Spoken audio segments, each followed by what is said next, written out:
Hi friends, good morning. எல்லோரும் எப்படி இருக்கிறீங்க? நல்லா இருக்கீங்களா? இன்றைக்கி காலையில் பார்த்தீங்கன்னா அம்மாவும் பொண்ணு தான் விளையாண்டுட்டு இருந்தோம்.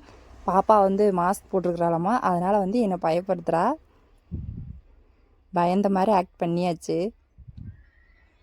நேற்று கடைக்கு போயிருக்கிறாங்க. இதை வாங்கிட்டு வந்துட்டு விடிய விடிய ஒரே விளையாட்டு தான்.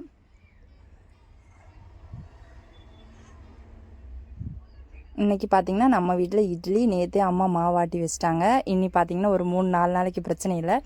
காலையிலே நைட்டு இட்லி தோசை அந்த மாதிரி தான். மதியானத்துக்கு மட்டும் சாப்பாடு வச்சுக்குவோம். எப்போவுமே பெஸ்ட்டு காம்பினேஷன் பார்த்திங்கன்னா இட்லிக்கும் தோசைக்கும் வந்து தக்காளி சாம்பார் தான். வேறு என்ன சட்னி வச்சாலும் இதை வந்து அடிச்சிக்கவே முடியாது.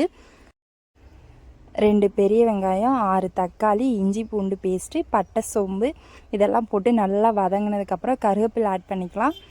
அதுக்கப்புறம் பார்த்திங்கன்னா பொட்டுக்கடலை, தேங்காய்ச்சல் இது 3ஐயும் நல்லா வதக்கி விட்டுட்டு அரைச்சி பேஸ்ட் மாதிரி அரைச்சி இப்படி எண்ணெய், கடுகு, கருவேப்பிலை, வெங்காயம், தக்காளி இதெல்லாம் போட்டு தாளித்து எடுத்துட்டோம் அப்படின்னா சூப்பரான குருமா வந்து ரெடி ஆயிரும்.